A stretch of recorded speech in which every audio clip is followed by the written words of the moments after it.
कसम यो माटोको मसँग यहाँ बस्ने मान्छेहरू भोलि फटायो भने उसलाई पनि निकालिदिइहाल्छ।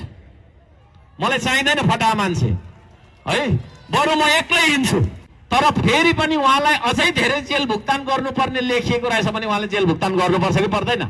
कालमा चाहिँ माओवादीमा चाहिँ लागेर खोइ के गर्नुभएको थियो, उहाँलाई चाहिँ विस्फोटक त्यस्तै केही काण्डमा चाहिँ गिरफ्तार गरेको रहेछ है। यहाँहरूलाई मैले तपाईँको चाहिँ सुशासन कसरी संस्कृतिले गर्छ भनेर म तपाईँलाई ग्यारेन्टी गरौँ।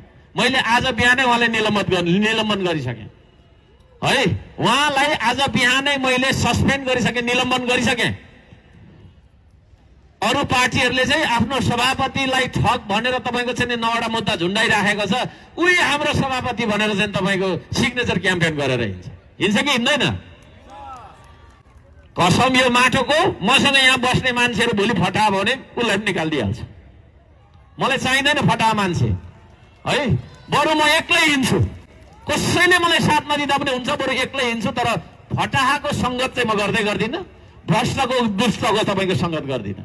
त्यसो भएको कारणले गर्दाखेरि श्रम संस्कृतिमा आक्षेप अथवा कालो दाग कसैले नलगाउनु होला।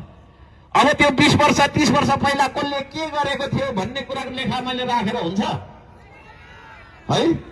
दोषी पाइएको हदसम्म तपाईँको चाहिँ उहाँलाई दण्ड सजाय हुनुपर्छ।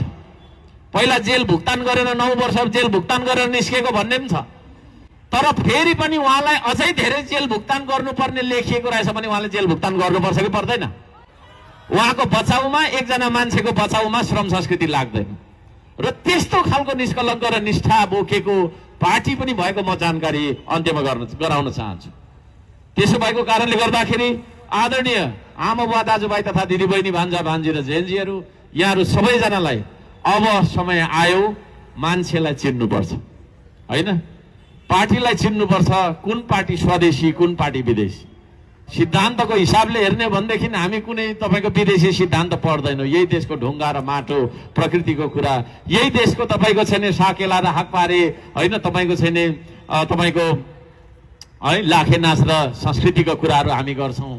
हामी यही देशको ढिकी र जाँतोको कुरा गर्छौँ। यही देशको तपाईँको छैन प्रविधिलाई आधुनिक प्रविधिको रूपमा रूपान्तरण गर्नुपर्छ भन्ने तर्फ लाग्छौँ।